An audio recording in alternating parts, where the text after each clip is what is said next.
Chris will set your soul aflame, from dungeons deep to skies that never end. Every quest you dream of joining, my friend. Critical hits and narratives untold, stories of bravery and legends bold, with geeky wisdom and laughter so grand. Come on, let's journey to that fantasy land. Welcome to the game, it's the time to play. Appendix RPG, come let's chart the way. Every epic tale unfolds here tonight. Heroes and dragons come to life in the light.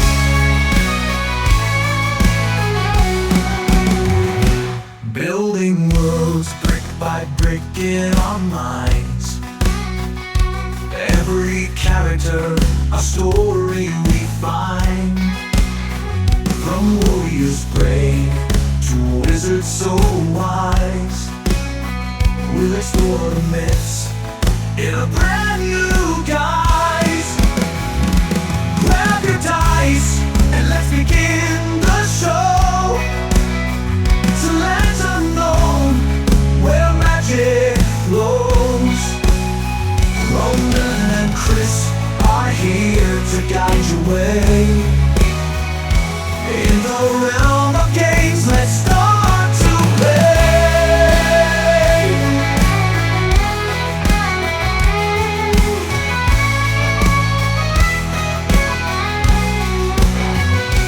Welcome to the games, the time to play.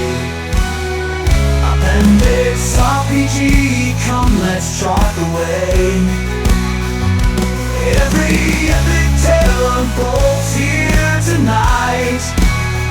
Heroes and dragons come to life in the light.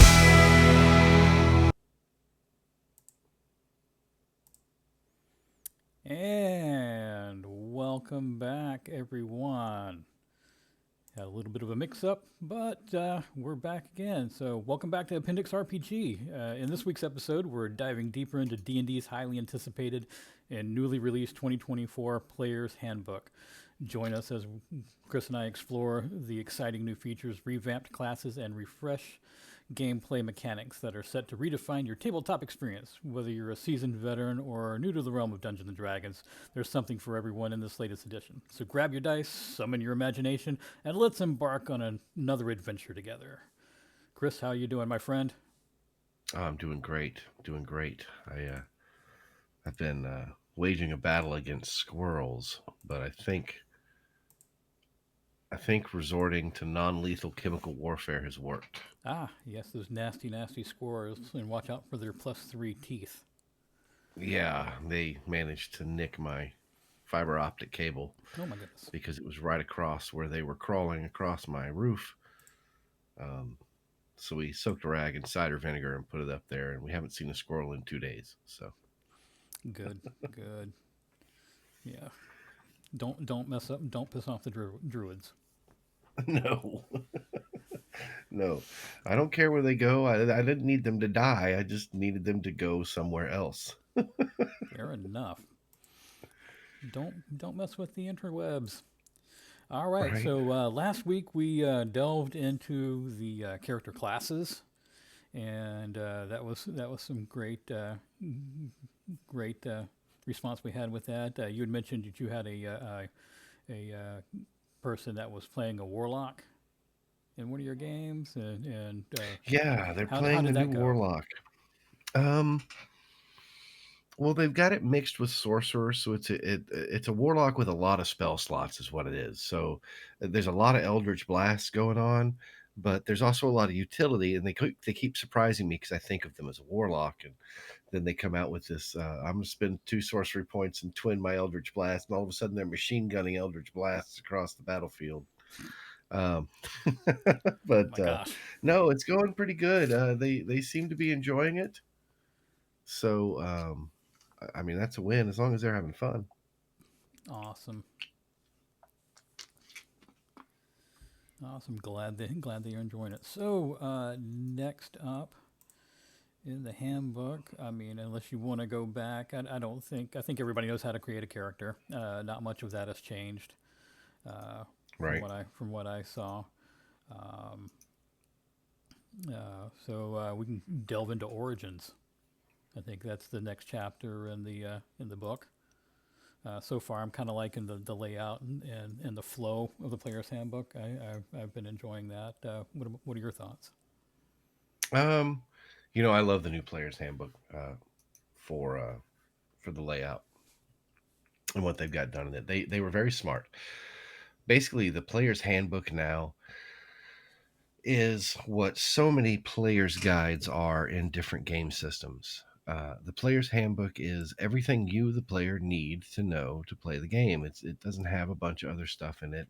It doesn't have anything in it detailed for dungeon masters.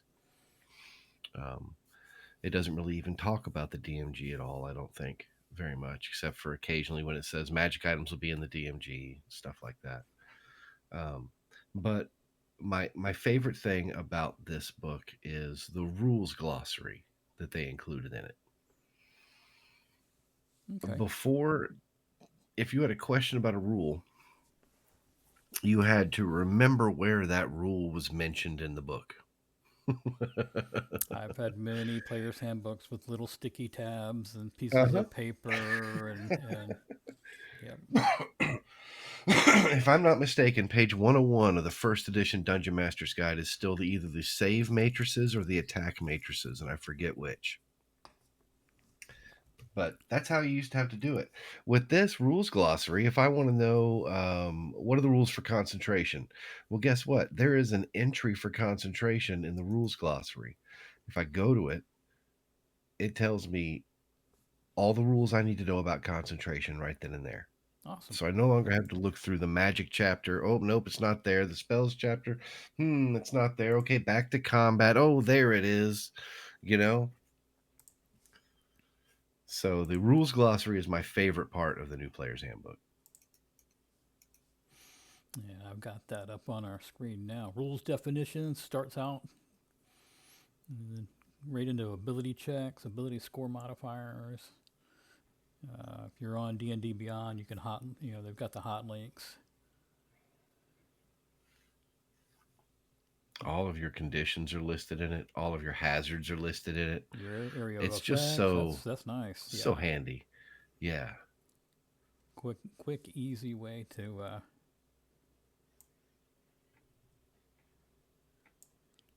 get back into that. That's awesome. Let me see if my favorite thing to look up. It is grappling has its own entry. We were just talking about grappling a couple of days ago on Discord. Yes, there was a very heated debate on my Discord about how the new grappling is nerfed and it's useless and nobody will ever use it. And I disagree. I I do disagree. too. I think the new grappling from the way I read it, it actually makes it more realistic. You know, you're not supposed to have a medium-sized character creature try to grapple a giant or humongous creature. You know, your halfling Right. isn't going to grapple a dragon and bring it to the ground. If it is, that's one scary halfling. Um, Right. whereas a Goliath, grappling a fairy, yeah, I can see that. To use a reference from something that is near and dear to my heart, pro wrestling. Um, you have grappling going on all the time, and when you have same sized opponents, the grappling is equal, and they struggle. And I okay, I know pro wrestling is fake. So is D&D. So it's applicable to this conversation. So but they struggle and you see it and they grapple with each other and that is two athletes trying to get the upper hand on each other in a grappling contest in my mind. Hmm. But then you have some matchups that they have occasionally do, where they'll throw a really small wrestler versus a really big wrestler, and they still grapple, and it's still possible. And that shows you a little bit of the size difference, but there's a difficulty. It's a different kind of grappling. You're not grappling to immobilize this giant, you're grappling to get on this giant and Right. do something to him. Right. Yeah. So the rules reflect that more now. Yeah. It would be like you or I trying to grapple Andre the Giant. Yeah, Right. and I love me some Andre the Giant. Great guy. Got to meet him one time long ago when I was a child. Sweet, kind man. But at this point, even as an adult, you or I trying to grapple, that man would be ridiculous. Um, Right. We could not. there was no Okay. way I could bring him down to the ground Yeah, in a using grapple. D&D rules, I cannot incapacitate and set Andre the Giant's movement to 0 No, if he were still alive and we were grappling each other.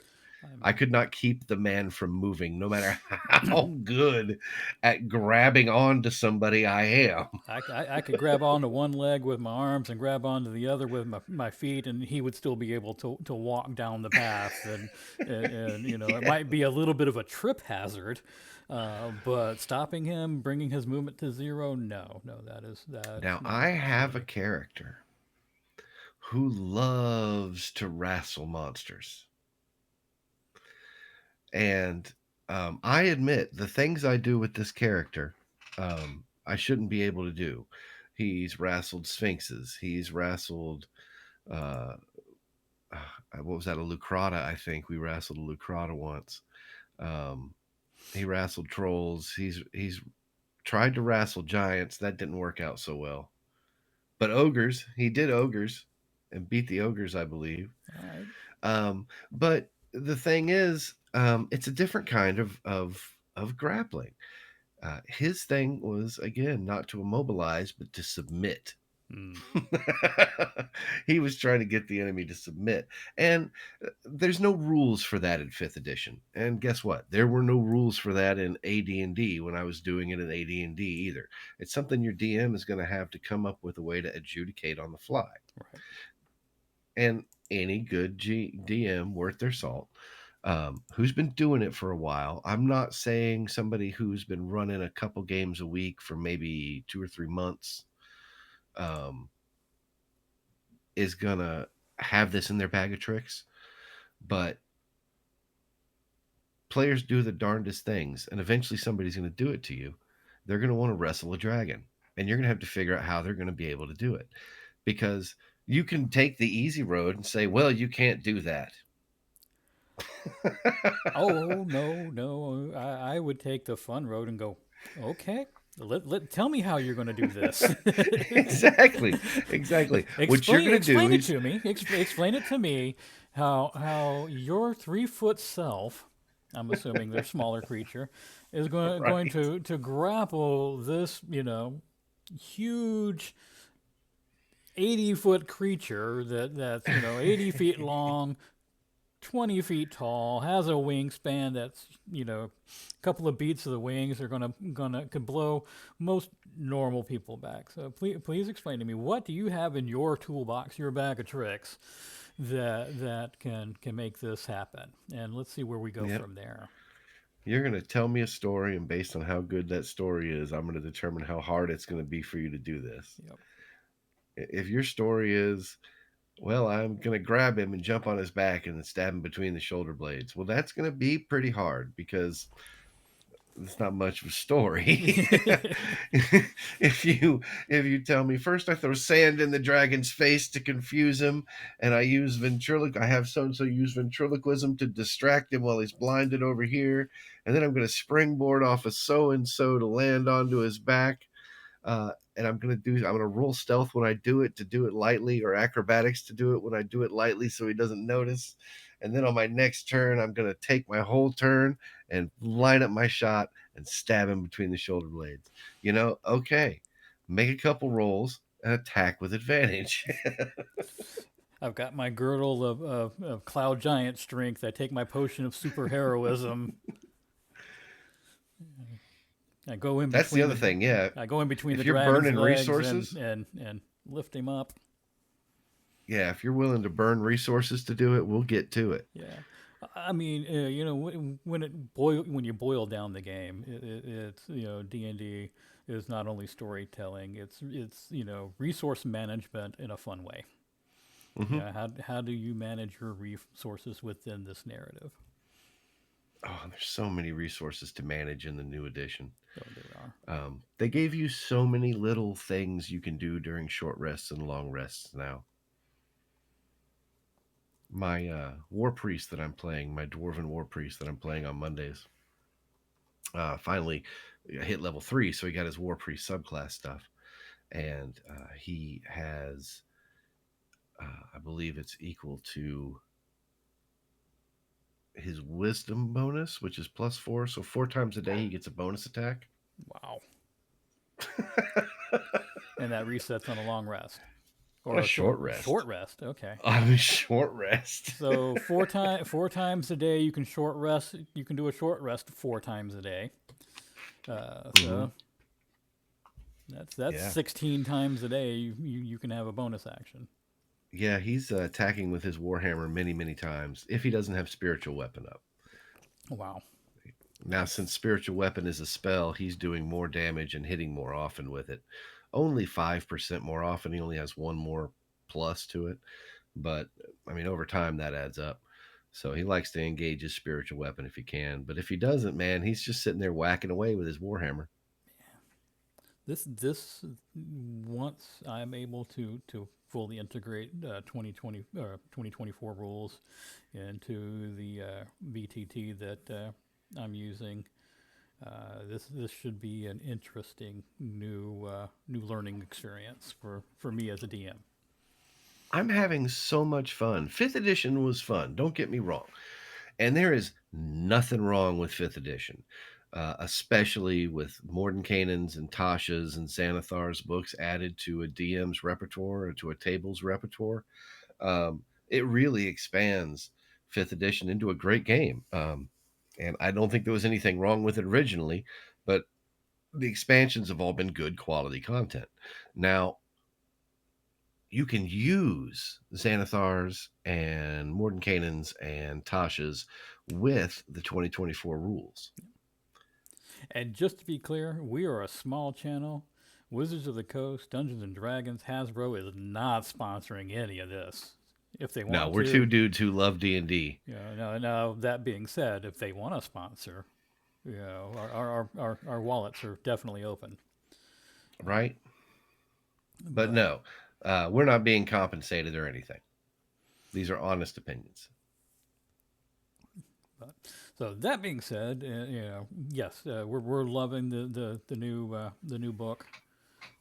Can't wait for the Dungeon Master's Guide to come out next month and see the changes that they've made and how they're going to affect gameplay and all too.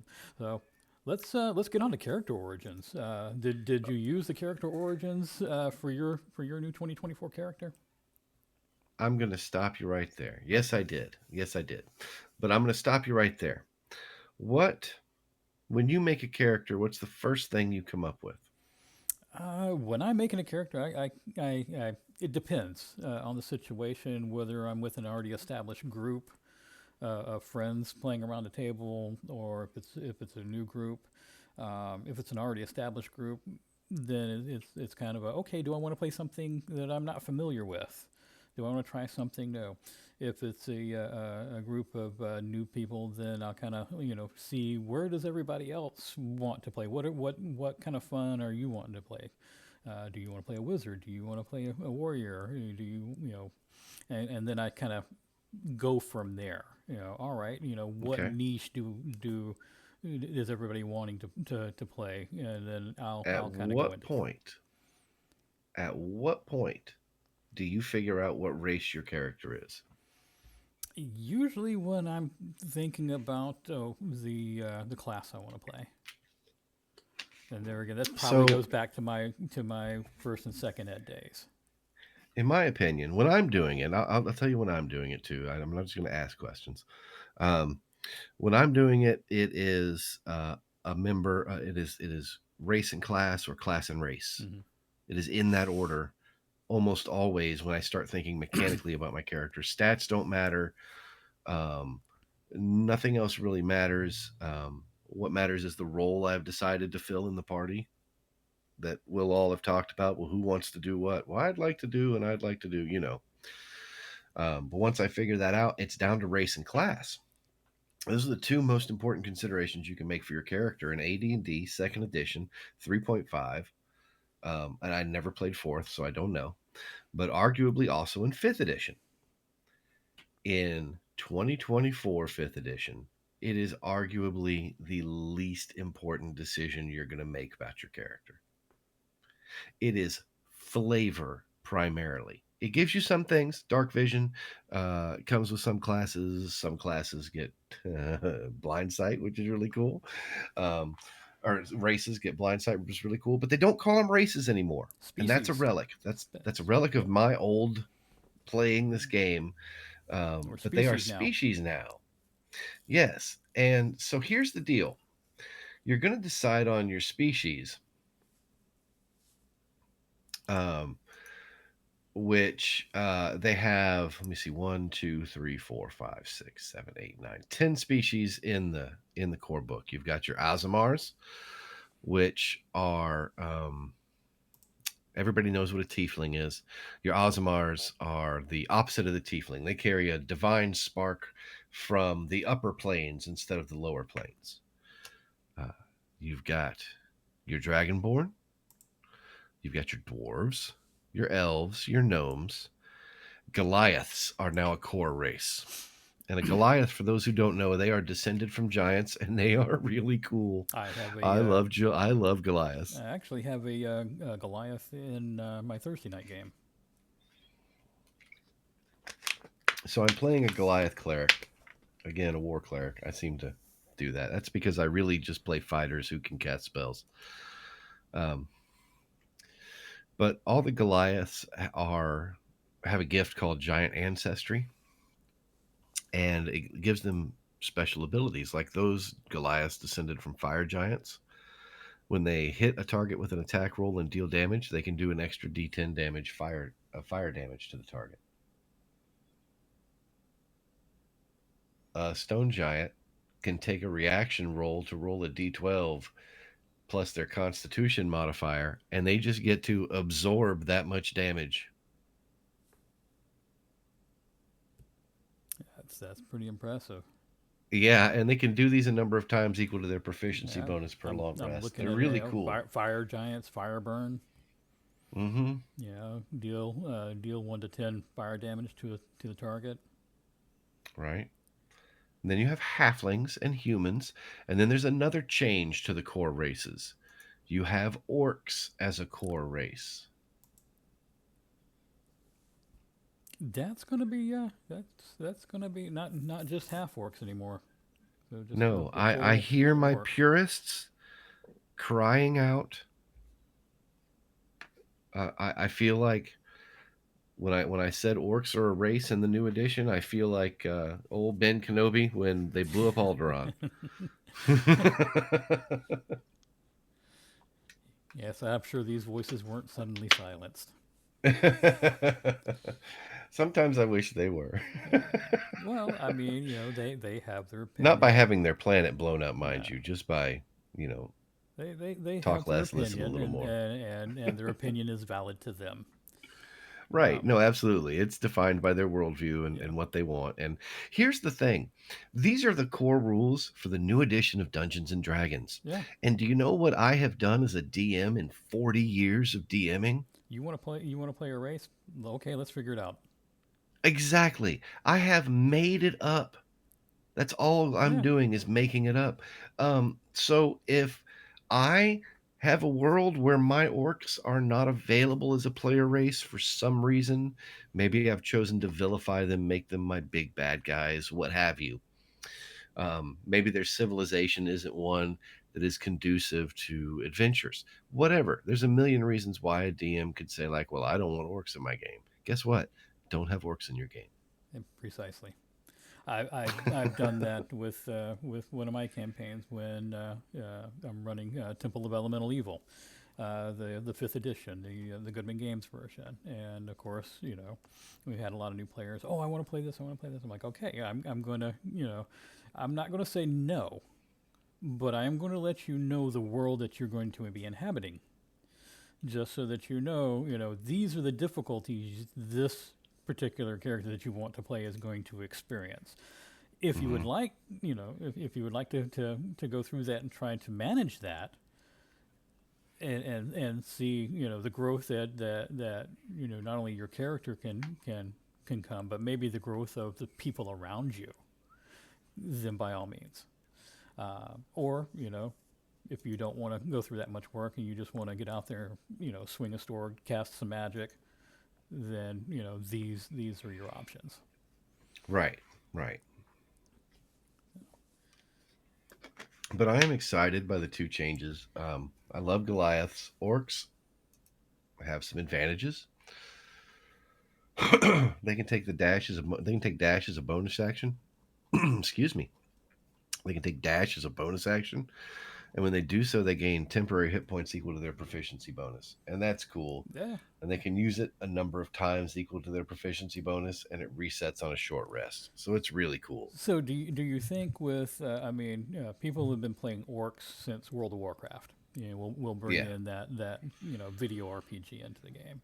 So do you think maybe Wizards of the Coast is kind of seeing that how popular since they did away with half species, the No. how popular the orcs are, kind of went, okay, let's make this a more predominant thing, and No. and and, and fill that niche.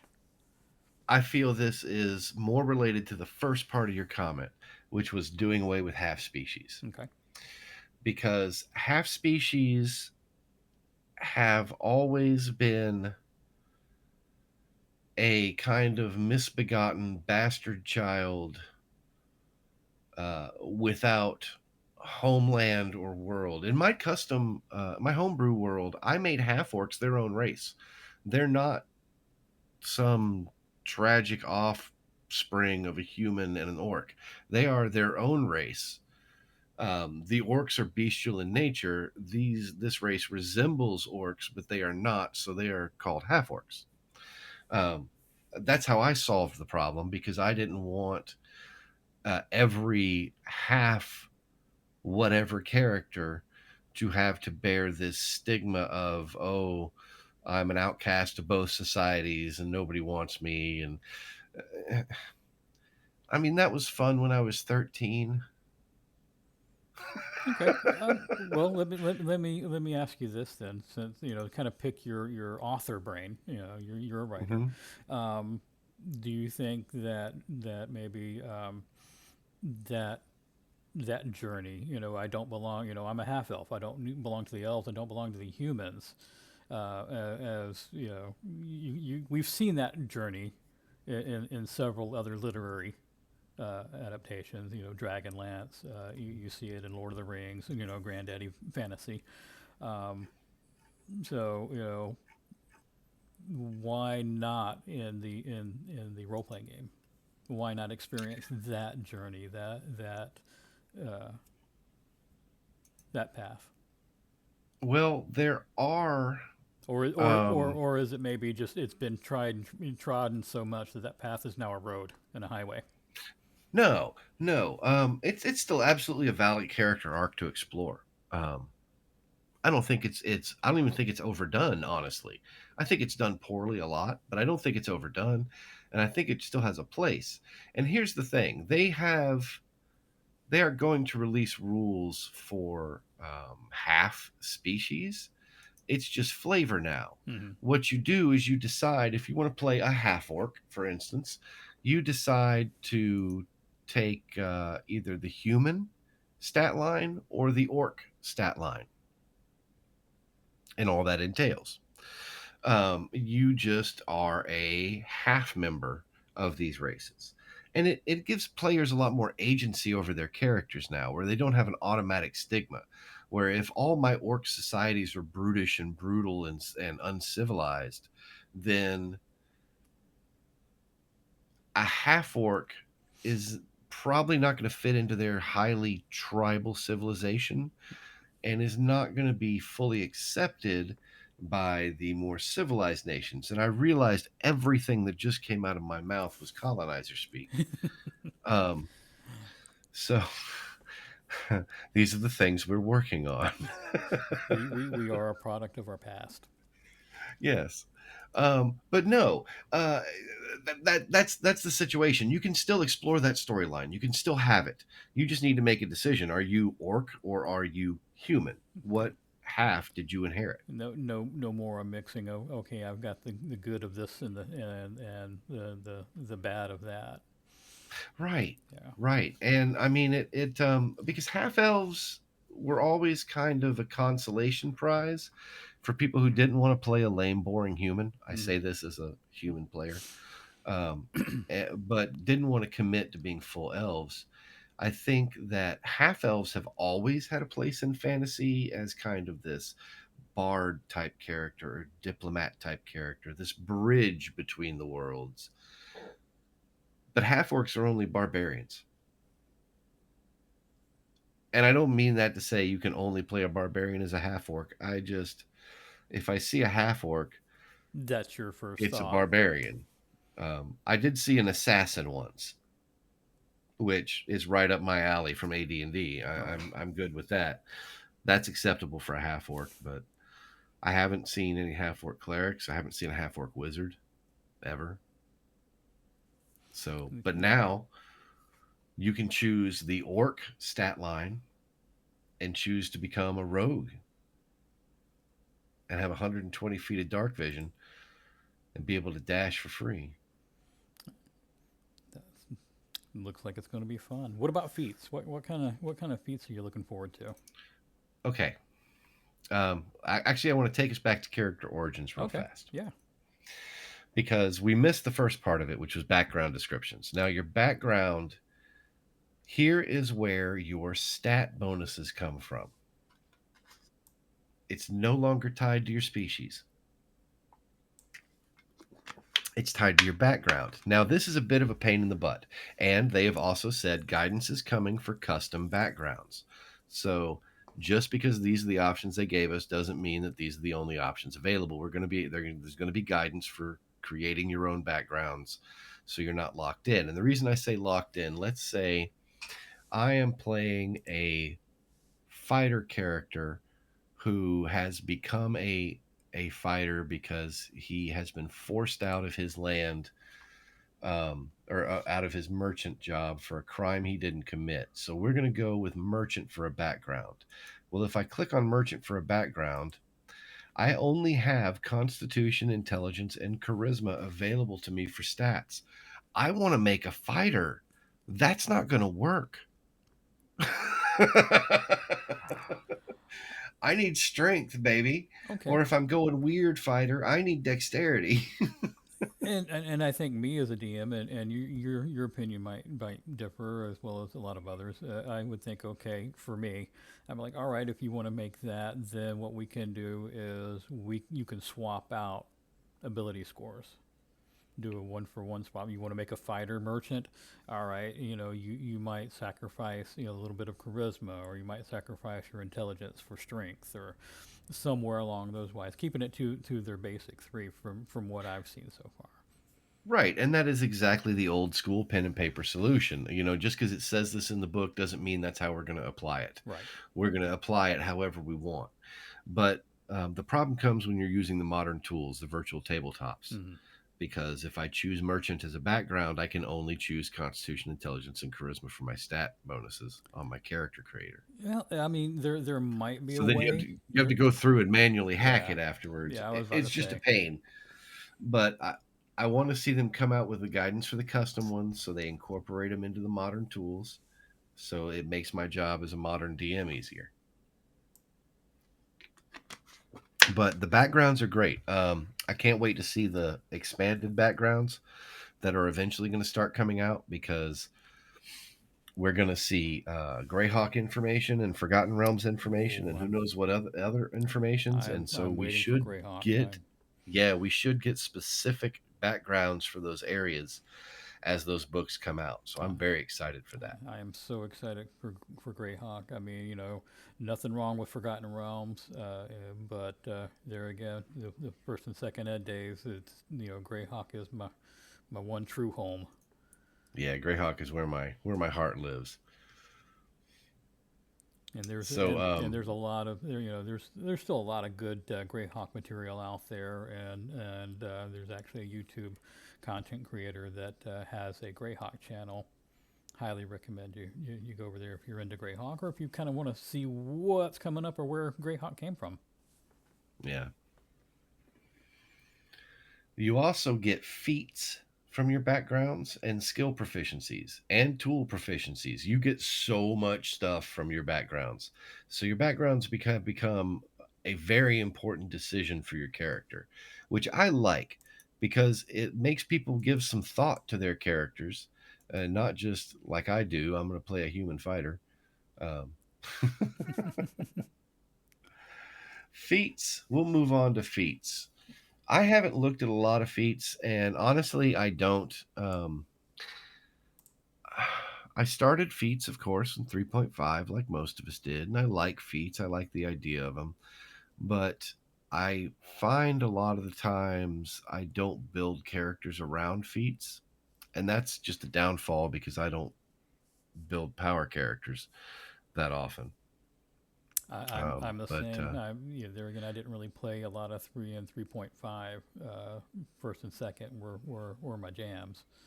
mhm, So until fifth, and I skipped the 3.5, and four, and jumped in. So I'm kind of getting my feet wet with feats.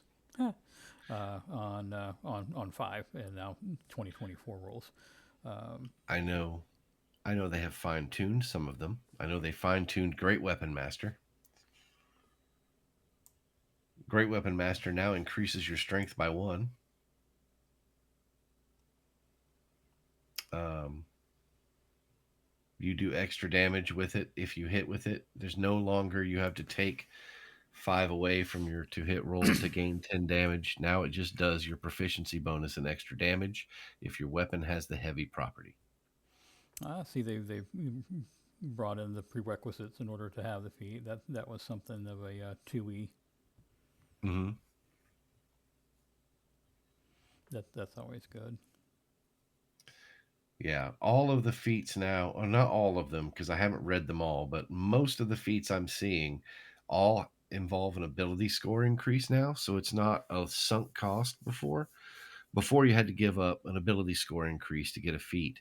Now, even though you're not getting 2 points, you're only getting 1 point. It's not a total loss of that ability score increase. That's good. Yeah, yeah. I'm Yeah, reading your great weapons. Yeah, you increase your strength score by one. So if you got a 13, boom, that'll bump that up to 14.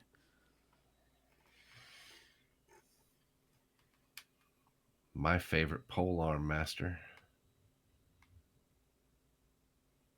I do like the hue on the Great Weapon Master too. So after you score a critical hit or reduce creature down to zero, you can make an attack with the same weapon. Kind of a throwback to the old cleave.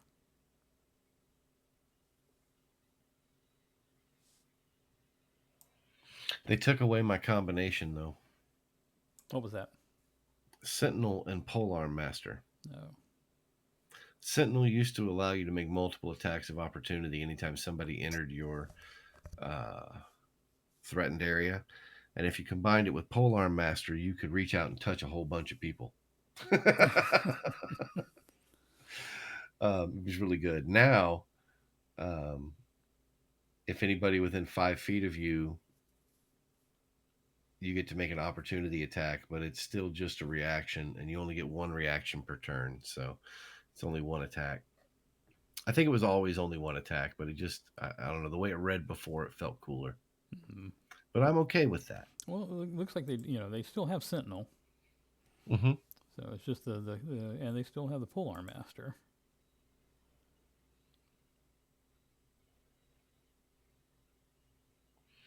Shield Master is still pretty cool.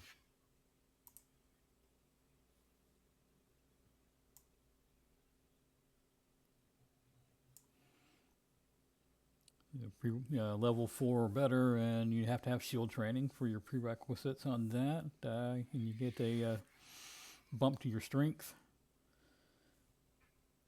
if you attack a creature within 5 feet. So basically, if you do a melee attack, Mhm. uh, you can immediately bash the target with your shield. That kind of harkens back to some real world. Do a little bit of shield Yeah. pushing, shield bashing.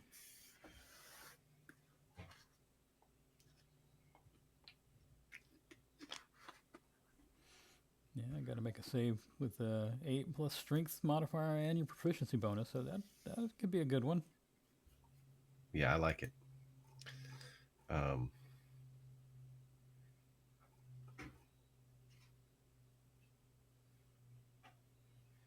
Goodness, Now, I some would of these are really shield cool. master with this. I would also put trying to shield bash you as a medium sized creature trying to shield bash a giant.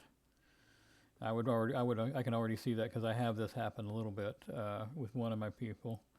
You know, pushing back. You know, I'm a human. And I'm trying to push back a giant with a shield bash. Yeah, Probably not it's going to only five happen. feet though. Yeah, even Here's the though, thing. you know, I'm Here's going to the thing. shield The bash only this thing. brick wall. Here's the thing. The only thing you're gonna do is move that giant out of your reach because that giant has reach. Mm, yeah, It's still gonna be able to hit you. You're just not gonna be able to hit it next time. yeah, yeah. Oh, your camera lost focus there, buddy. Uh-oh, did it? Yeah. Find me again, camera. Welcome to the live stream where all the technical issues Yeah. are interspersed with our chats on about tabletop. So yeah, that I can see that. I'm going to shield bash this dragon. Right. Oh, okay. Yeah, you move him back 10 feet. Guess what? He's got 10 feet of reach on his bite. He reaches out and bites you next turn. I don't even see that happening. You know, Equipment. Okay. There's one thing I'm excited about, and we talked about this a little bit last time when we talked about fighters. yep. But man, am I excited about mastery properties. Being able to master weapons and Yeah, the fighter types have weapon mastery, as does, I believe, Rogue can get weapon mastery. Um,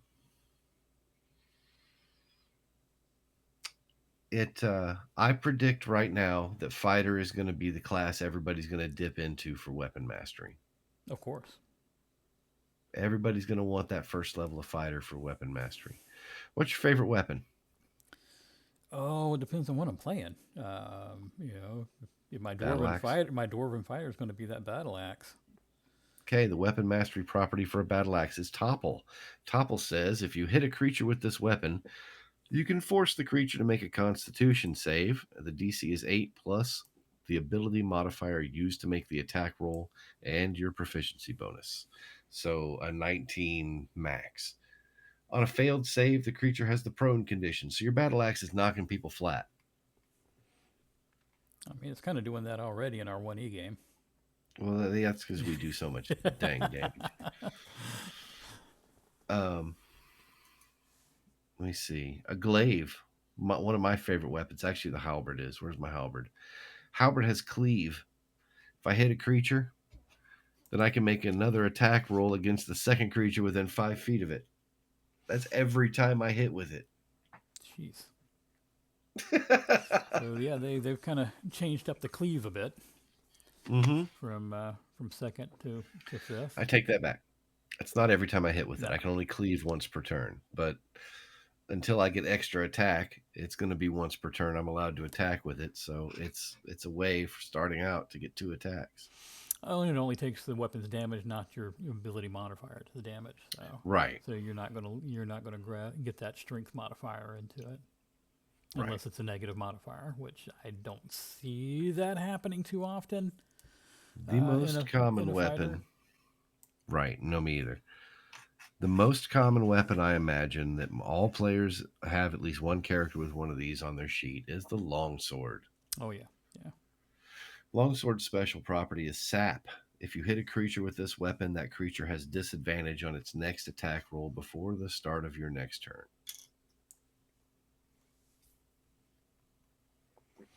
Hit Which it, don't kill it. It has disadvantage from that point on. which I mean, you and I both running monsters know that could be detrimental to that bad guy.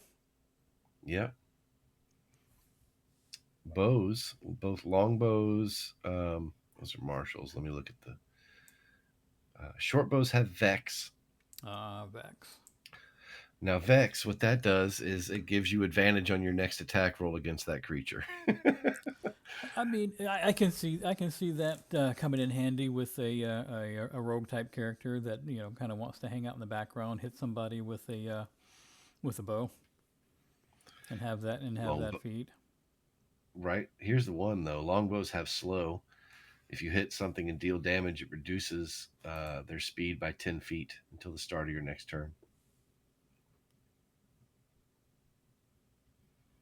Light crossbows do that as well. Okay, Heavy well, crossbows push him back 10 feet. there we go. That's going to be your crowd management. Yep. Coming into a swarm of rats, grab your automatic heavy crossbow, Mm-hmm. shoots 3 bolts at a time. Other than that, weapons and equipment are kind of the same. They broke down the chapter into categories. Yeah, It makes it really easy to go through and check out. yeah. Your Uh, armor, your weapons, armor, tools, mhm. your adventuring gear, mounts and vehicles. I always like the mounts and vehicles. Services. That have not delved into services. Here's the other new thing they added in this chapter, and if you go all the way down to crafting equipment. Now you can use your tools to make things. Hooray! You can brew potions of healing with an herbalism kit, I've always allowed that anyway. right? But now it's kind of nice to actually have that defined. I've homebrewed that. Okay, you want to, you want to create a healing potion, or you have some medicinal. You have the medicinal background. You can scrape up herbs together to make poultices and whatnot. So Right. So let's take a look at Smith's tools because most people have Smith's tools. Sure. With Smith's tools, you can craft any melee weapon, medium armor, heavy armor, ball bearings, buckets, caltrops, chains, crowbars, firearm bullets, grappling hooks, iron pots, iron spikes, and sling bullets. all right. Cartographer tools can make a map. And there again, Calligrapher supplies can be used to make spell scrolls. the 2014 stuff, I've actually got a person playing a wizard, and he's got cartography. And he actually went all Yeah. out and all right, I'm going to buy the knotted string. I've got my pad of paper and my ink and pen, and yeah, it was he really gets into role playing the cartography. And when we were around a table, it was kind of back to that. All right, I'm going to describe the room so you can draw it out on your piece of graph paper. You get to be the map keeper, and I would only throw down the map or draw out the battle map, the room on the battle map when it came to something big.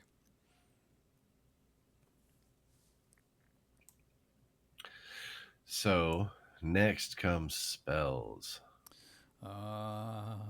Love me some spells. So they codified this. This was always something you had to go digging around to figure out how it worked. But they've codified it. So let there be no question whatsoever. You can only cast one leveled spell per turn. Period. And I'm going to just interject. I'm loving the artwork in this. Oh yeah. I know there was some brouhaha about some AI artwork being involved. There But isn't oh I well. don't believe there is any in the player's handbook. I have not seen. I mean, I could be wrong, but I have not seen any AI artwork so far in the player's handbook. And that being said, I'm not opposed to AI.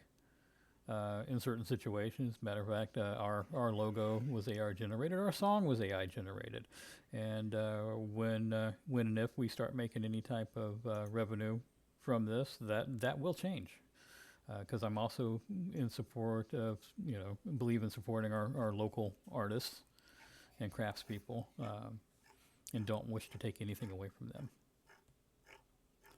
But spells, Yeah, what's your favorite spells. spells? I mean, fireball is always my Of favorite course, spell. classic magic missile. Yeah, Magic missile. magic missile's a great one. My new favorite spell though is conjure celestial. Okay, it's a seventh level conjuration spell for clerics. If a cleric can cast seventh level spells and they don't have conjure celestial in their art in their arsenal, they're not playing right. So here's what this thing does. Okay, it's concentration up to 10 minutes.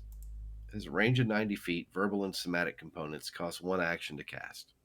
You conjure a spirit from the upper planes, which manifests as a pillar of light in a 10-foot radius, 40-foot high cylinder centered on a point within range. This is important. This is a 10-foot high radius, or a 10-foot radius, so 20-foot diameter, 40-foot high cylinder. For each creature you can see in the cylinder, choose which of these lights shines on it. You got some friends in there. Use the healing light. They regain 4 die 12 plus their spellcasting ability modifier. Or you can use the searing light.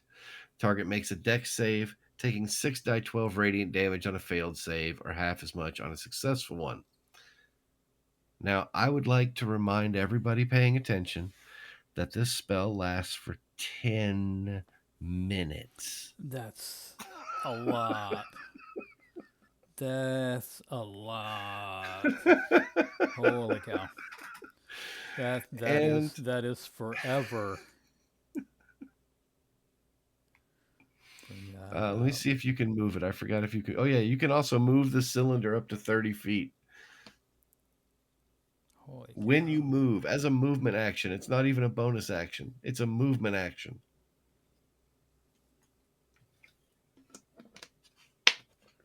This is by far the most broken spell that's been pointed out to me so far in 2024. Yeah, man, I'm got the celestial, summon celestial pulled up now on our screen, Conjure celestial. or conjure. No, summon celestial. No, you want conjure celestial. Is there a conjure celestial? Let me. Yes. I did not see that one. Let me go back up.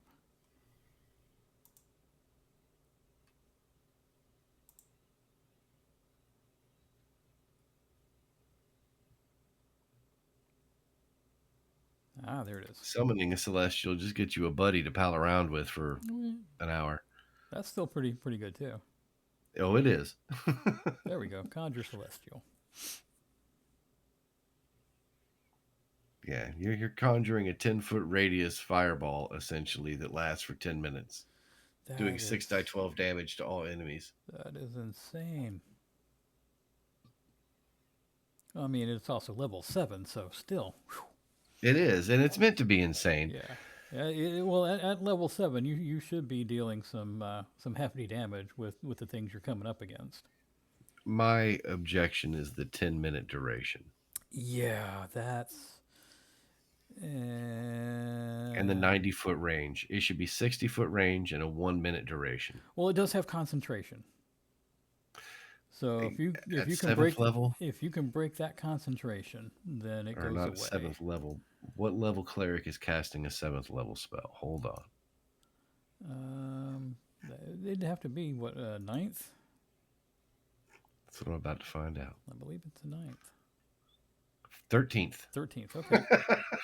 So yeah, at 13th level, you're casting 7th level spell, so you should be hitting some pretty bad bad mofo's. Can I tell you how? I wish my camera would focus. It doesn't like where it is. I'm going to move it over. Go ahead. Um, We're on the player's handbook page now. So oh, okay. I'll come back into focus eventually. It'll find me. I don't know what it's focused on. something up close right There now we is go. focused to your hand. I think it's focusing on my microphone. Quite Anyway, possibly. that's why this is live. Exactly. You get all the tidbits, kids. But they would have to be 13th level. And I will tell you now, I've never been able to get my clerics to break on a Spirit Guardians, let alone a spell that's doing 6 die 12 damage to my enemies a turn. It's definitely going to take some finagling from the DM for sure. Let's see, what is new? Spiritual weapons a bonus action now. So is Paladin Smite. It's a spell. Divine Smite. It's a bonus action as well. Okay, that's going to be fun for those paladins. Yep. Paladins Uh, needed more bonus actions. I play a paladin in your game on our Friday night game, and yeah, it's he could use that paladin could use some bonus actions every once in a while. what I see happening with these guys is stacking damage. Divine Favor adds a d4 to your damage. And this is 2024 Paladins, mind you. And then you Divine Smite starting on your second turn. So you're doing your weapon damage, a d4 damage from Divine Favor, and then 2d8 damage from your Smite. Yeah. I like Divine Favor. It's like bless for damage. Mm. Yeah. Add that 1 to 4 radiant damage on that hit. Yeah.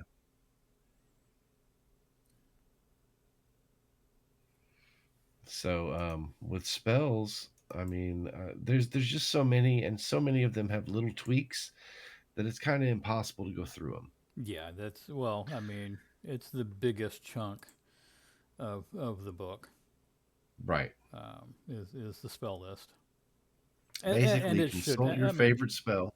and it should be, Cons- and it should be cons- Consult your favorite spell, see if they've changed it in any material way, and then try it out in the game and see if you like it. exactly. And if The not, appendices. Go ahead, Ronan. I'm sorry I cut you oh off. I no, got no, excited. yeah, no. I was just saying, and if it doesn't suit your needs, talk to your DM. Maybe maybe you can tweak the spell and make it your own. Right? After all, Mordenkainen didn't get to be Mordenkainen overnight. Bigby, created his hand spells. So hmm you too can create your own spells. So the appendices, I'm very excited about because we have Appendix A, the multiverse, and what I'm excited about is because I've been playing this forever and a day. Is they brought back my quasi elemental planes.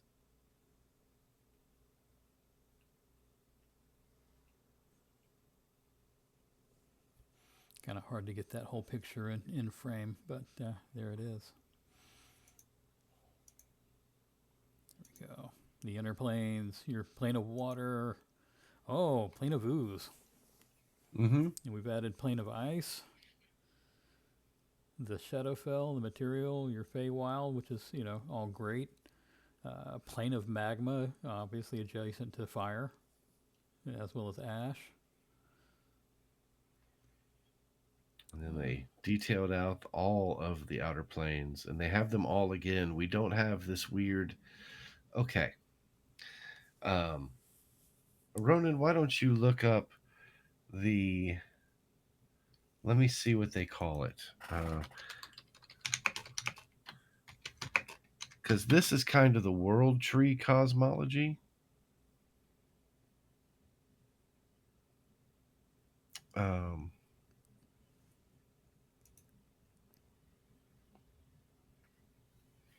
what we're looking at on this one is more of the Great Wheel cosmology, which is what I grew up playing D&D with. Mm-hmm. And what we always had, you had the inner planes, which were the positive, negative material plane, which are now the Feywild and Shadowfell Right. material plane, and the elemental planes and the ethereal plane. And those were your inner planes. Then you had your outer planes, which was your astral plane, and then the I don't remember how many it was. I think it was like 12 Yeah, outer planes. there's a lot more outer planes now. Yeah. And that's where your gods lived. Mm-hmm. So I like that they've gone back to the cosmic wheel from the world tree. The world tree had the abyss is this great chaos surrounding the elemental plane. It was weird to me. I wasn't a fan. Well, I mean, it's when you know Gary and company, TSR, were designing the planes and whatnot. They drew from mythology, Yeah. and to be all encompassing mythology, which is where we got that great wheel from.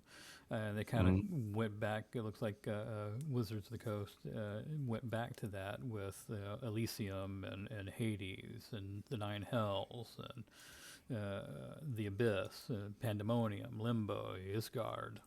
So we're kind of pulling from some of that, as well as keeping Mechanus and Arcadia, uh, and the Beastlands. So it's good. Yeah, I Let me think it's see. gonna it's touching on that new, or it's bringing in the old and then dusting it off and cleaning it up and refurbishing it and putting it in here. I'm looking for the to see if they had a picture of the planar map in the old DMG. Yeah, they did. This is Yeah, yeah, terrible, they and I did. hate it. It was an old. See if I can find it. I have a Hoping copy. that's not the only map they have, but I think it is. And if it is, it's absolutely terrible. Yeah, that is the only map they have. Is that the line drawing? No, it's I don't have any way of showing it to you, I don't think. I've got a DMG. What page is it on? Yeah, it's in the chapter 2 creating multiverse in the outer planes section. This is in 1E. 5th edition. Oh, fifth edition. Oh, hold on. I do not have Yeah, that. 5th edition DMG. Let me get back over here.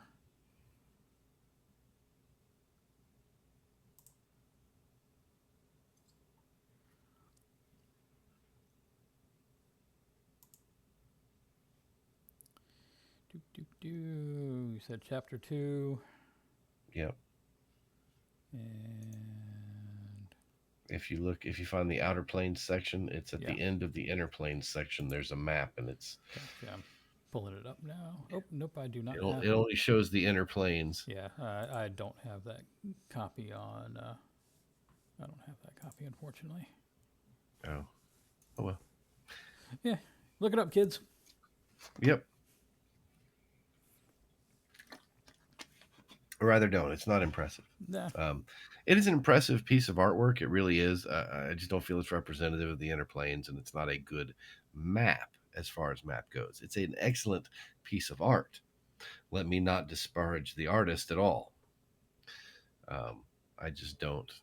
I don't feel it conveyed the subject matter very well. fair enough. Fair enough. So, but yeah, I was. Let me get back to the player's handbook.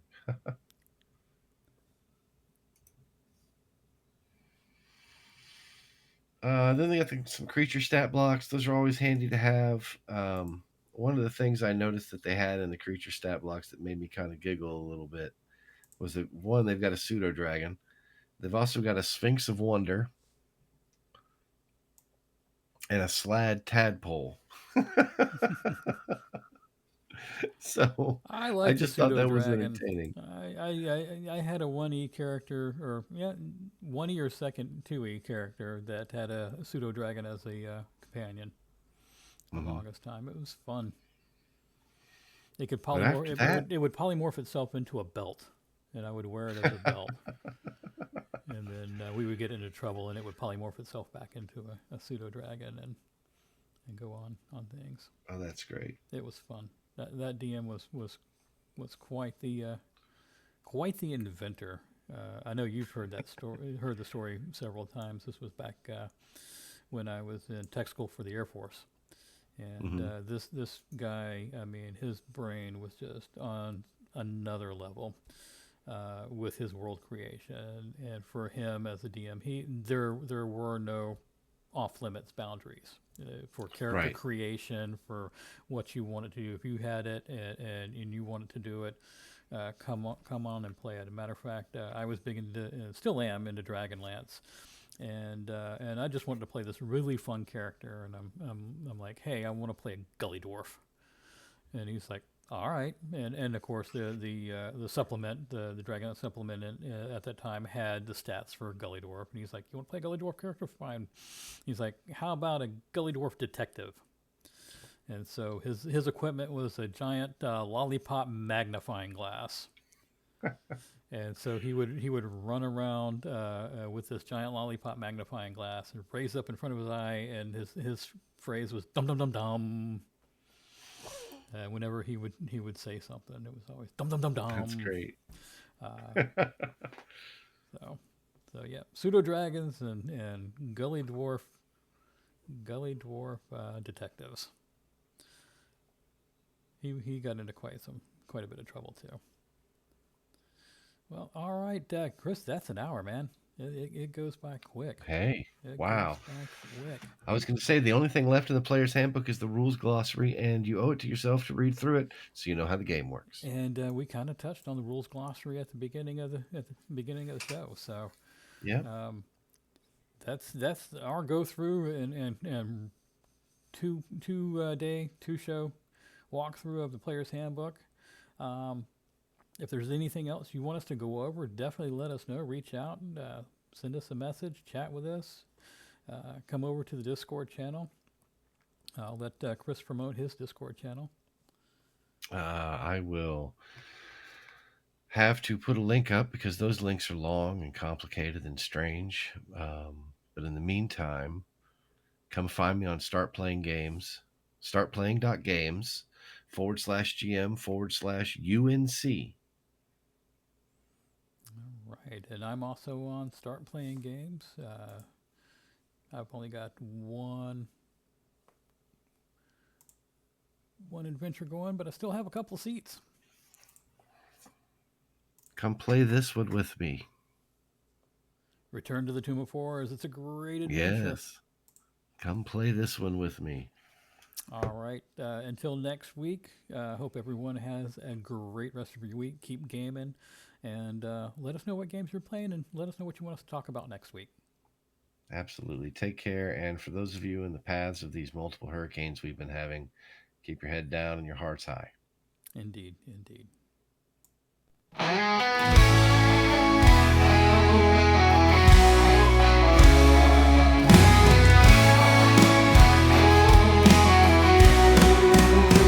In a world where dice rolls rule the game, Rowan and Chris will set your soul aflame, from dungeons deep to skies that never end.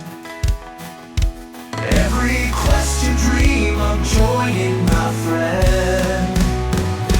Critical hits and narratives untold, stories of bravery and legends bold, with geeky wisdom and laughter so grand. Come on, let's journey to that fantasy land. Welcome to the game, it's the time to play. Appendix RPG, come let's chart the way. Every epic tale unfolds here tonight. Heroes and dragons come to life in the light.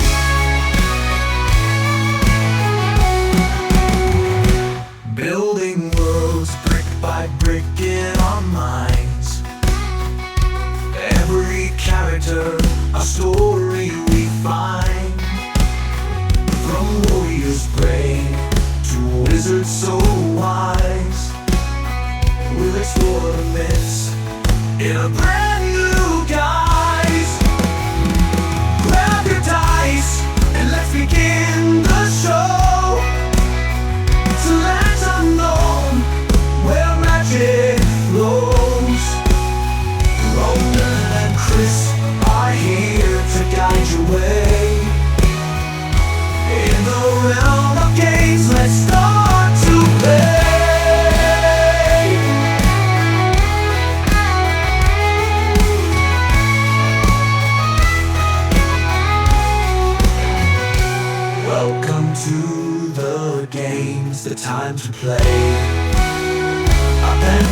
Appendix RPG, come let's chart the way. Every epic tale unfolds here tonight. Heroes and dragons come to life in the light.